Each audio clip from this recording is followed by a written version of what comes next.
Dr. Harrison's shrill voice cut through the hallway of Chicago Memorial Hospital like a scalpel. He was pointing at a boy no more than 10 years old, who had just walked through the grand front entrance. Jerome Williams stopped in the middle of the marble lobby, his scuffed sneakers leaving small wet prints on the spotless floor. He had walked 12 blocks through freezing November rain to get there. But it wasn't the cold that made his hands tremble. It was the urgency of a promise he had made to himself. "Please, sir," Jerome said, his voice unexpectedly steady. "I just want to help the girl in the wheelchair. I know how to make her walk."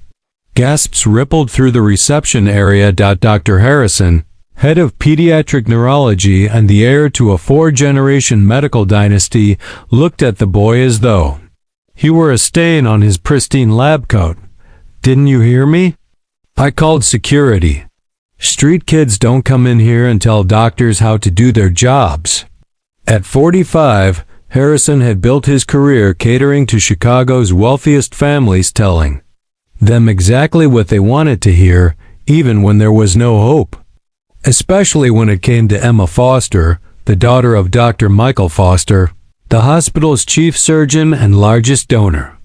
"The girl's been in physical therapy for 3 years and hasn't taken a single step," Jerome pressed on, ignoring the 2 security guards moving toward him. "But I can help. My grandmother taught me." At that moment, Dr. Foster appeared, pushing his 7-year-old daughter's wheelchair. Emma, born with cerebral palsy, watched the scene with wide, curious eyes.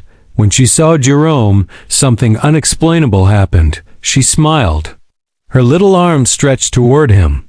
"Emma, no," Dr. Foster said under his breath, pulling the wheelchair back.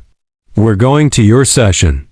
But Emma pointed directly at Jerome and spoke a word she hadn't said in 2 years, clear and deliberate. "Friend." The lobby fell silent. Dr. Harrison felt irritation twist in his gut. In 3 years of treating Emma, he had never seen her show interest in anyone, let alone speak to them. Jerome knelt to her level, his eyes locking onto hers. "Hi, princess. Do you want to learn how to dance?" "Enough," Harrison snapped. "Security, remove this boy immediately. And you," he jabbed a finger toward Jerome, "if you ever show your face here again, I'll have you arrested." Jerome rose slowly. Before the guards escorted him out, he leaned toward Harrison and said quietly, too quietly for anyone else to hear, "Doctor, I know exactly why Emma never got better. And I know you know too." The words sliced through Harrison like ice water. Jerome kept his gaze locked on him as he was led away. Those eyes didn't belong to a 10-year-old. There was something ancient there, something unshakably certain, something dangerous. 3 days later, Harrison still couldn't shake those words. "I know exactly why Emma never got better." What could the boy possibly mean? He tried to dismiss it as the rambling of a troubled child, but the unwavering conviction in that voice haunted him. On Thursday morning, Harrison arrived to find Jerome sitting on the steps outside the hospital. He wasn't trying to sneak in, just watching the steady stream of patients through the glass doors. "Haven't you called the police yet?" Harrison snapped at the front desk guard. "He's not causing trouble, doctor. Sidewalk's public property. He just sits there." Harrison felt his irritation flare. The boy was provoking him, and it was working. Later that morning, during Emma's physical therapy session, something unusual happened. Normally detached and listless, Emma kept glancing toward the window. Following her gaze, Harrison saw Jerome outside, watching her through the glass. Emma's body tensed. She tried to communicate with quick, desperate gestures, more animated than she'd been in months. "What's going on with her today?" Dr. Foster asked, noticing the change. "Just a phase," Harrison replied, moving to close the curtains.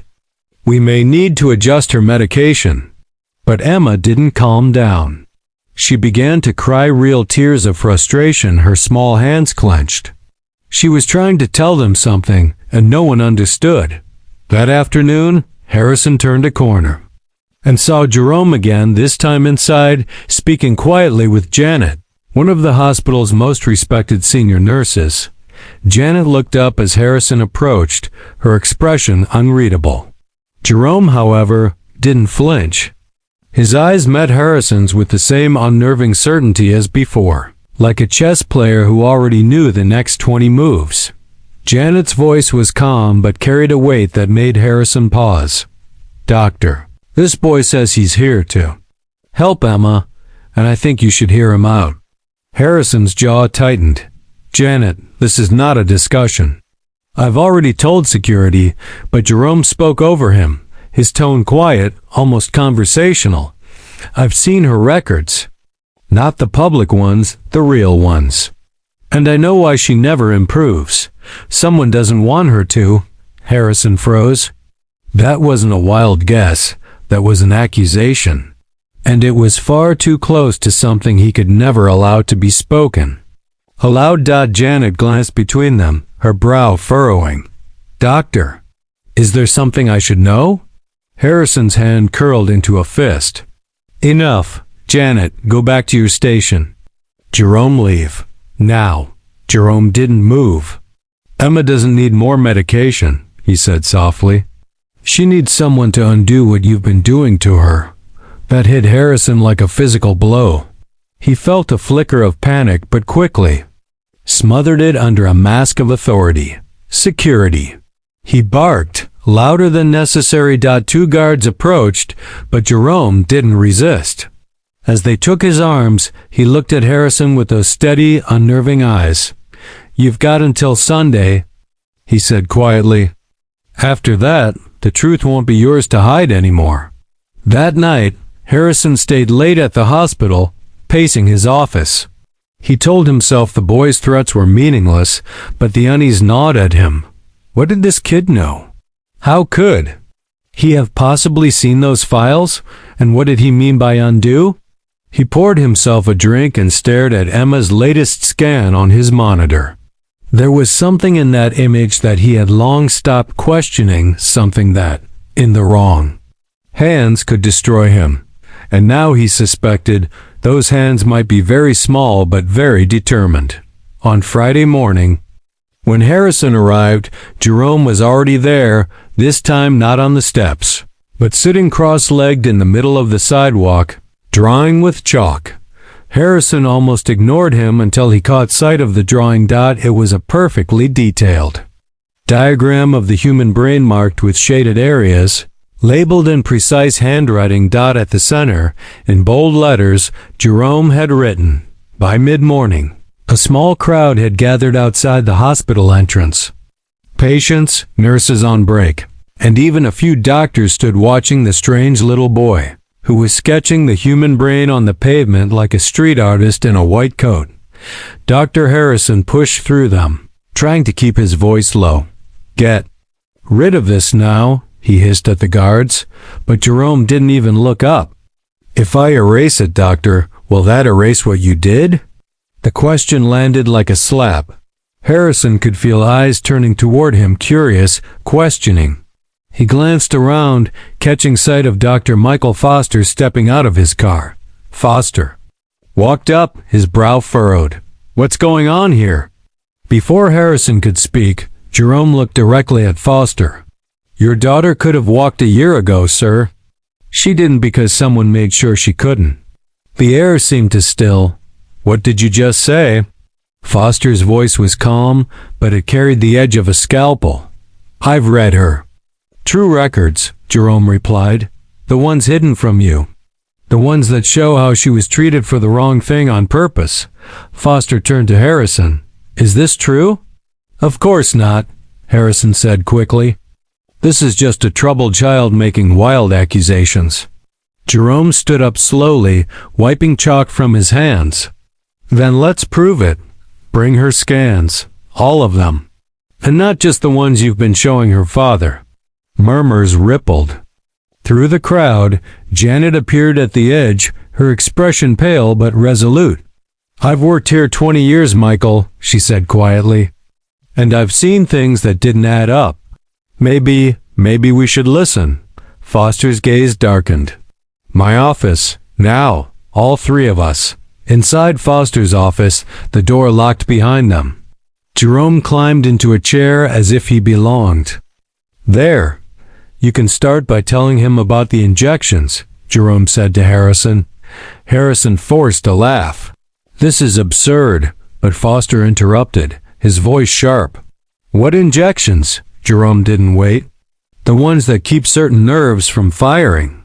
Just enough to stop muscle control without causing damage that would show up on a standard scan. Foster's hands clenched. If this is true, Harrison, It's not true, Harrison snapped. But his voice cracked ever so slightly. Jerome leaned forward.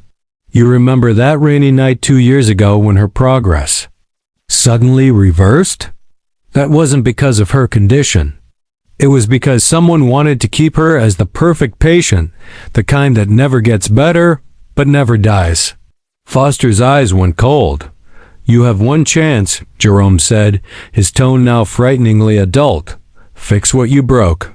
Or, Sunday won't just be the end of your career, it'll be the end of everything you've built. 3 days had passed, yet Dr. Harrison could not shake those words from his mind. I know why Emma hasn't gotten better. And you know it too. He kept telling himself it was nothing more than the delusion of a troubled boy. But the unshakable certainty in those eyes had been pounding at his nerves like a hammer. On Thursday morning, when Harrison arrived at the hospital, he saw Jerome sitting on the steps. He wasn't trying to come inside, just watching patients enter and leave through